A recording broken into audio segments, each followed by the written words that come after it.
At ito na naman pala ang araw na aking pag-aayos ng aking munting computer shop.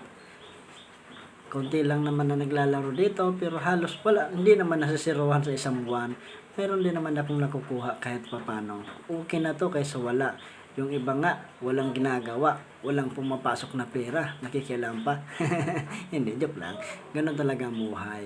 Wala naman perpekto sa mundo. Wala naman, hindi naman pwedeng lahat tayo mabubuti. Yan mo, di ba? Si Eva at si Adan nakagawa ng kasalanan. O, di naman lahat ng tao mabubuti. Mayroon din naman masasama.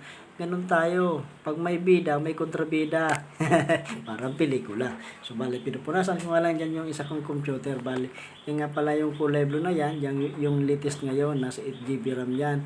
At saka yung isa naman na nasa left side, halos ano lang yan, 4GB RAM. Mahina yung ano niya. Halos magpapalit na nga ako ng monitor dyan kasi may tama na yung monitor. May guhit na yan sa gitna. Shoutout nga pala yan sa mga manlalaro ko dati. Sana makapagpunta pa rin kayo. So bali kahit may naman to pala tong computer namin, bali hindi naman yun sana masasayang yan kasi gagamitin ko yan pag mayroon ako ditong printer. Yan ang gagamitin namin. At pag nakapaglipat na rin ang asawa ko sa work from home, yung director na sa US, yan ang gagamitin niya pag wala pa kaming laptop.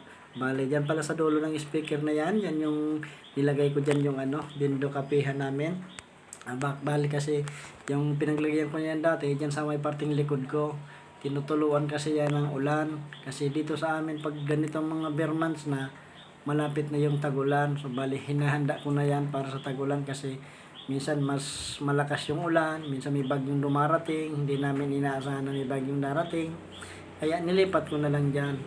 Bale, hindi pa kasi yan naayos kasi malaki kasi ang gagastusin dito sa aking bahay at lupa na napili ng kapatid ko at inutang ko yung halagang 65,000.